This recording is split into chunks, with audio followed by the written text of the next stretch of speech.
So this is how you go from this to this. Hi and welcome to this Graffiti Bible feedback round. Today we will talk about ADOPOK. He sent us this throw up in yellow and red.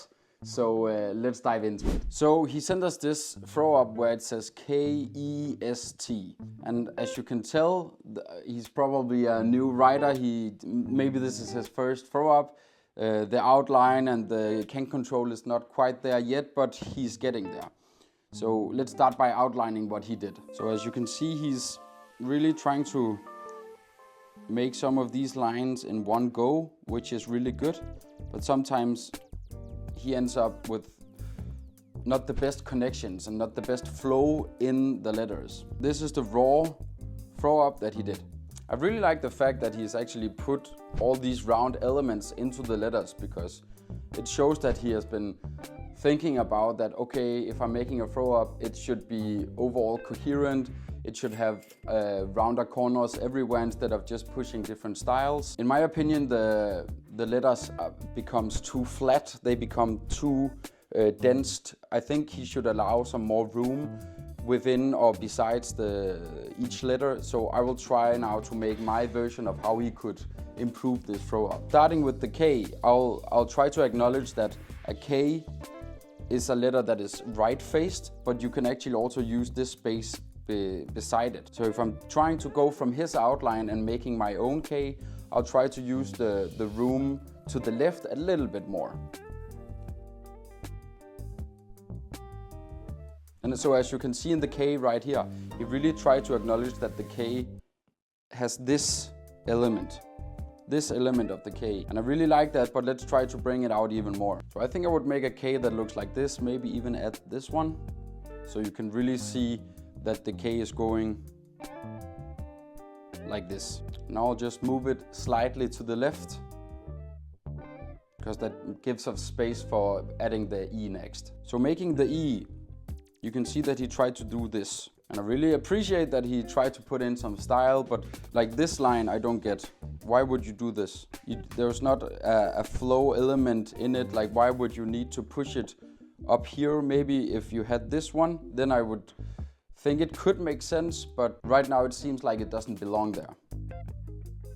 Again, I'm blowing the letter a little bit up, so we try to make it a little bit wider. My E would look like this, I think. For the S, let's try to go with this shape that he did.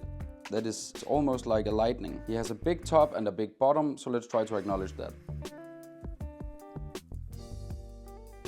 So for me, I think this S would be a little bit better, because you allow it to be the same width as the other letters. Maybe we should change the top of the E so it's a bit more coherent with the other ones. For the T, he made this kind of vibe. And I think it's difficult to make this arrow kind of vibe into an end letter in a throw up, for me at least. So I think I would push these lines here. I think I would push them up so they are just straight like a normal T. So now this information actually puts us in a bad situation, because now you can't really see the T. So either we should change the S, or we should try to adapt the T to actually become a T, because this right now is blocking how it would look. And right now I'm just playing around. I don't need it to be perfect. I don't need it to be super nice. I just need to see what works and what doesn't. So the S is taking up too much space in the T's area, and I think I would rather do a different S so we can actually also see the T at the end. It wouldn't have been a problem if it was an E at the end. Then we don't need the information around here. So I think I will push the S, delete it, and make a new one. Maybe we can just delete this line actually and see what we can get from that. It's very simple, but maybe it works. Actually, that we can try to acknowledge the thing that he was actually doing before. Something like this, maybe. It's not the best, it's not the worst.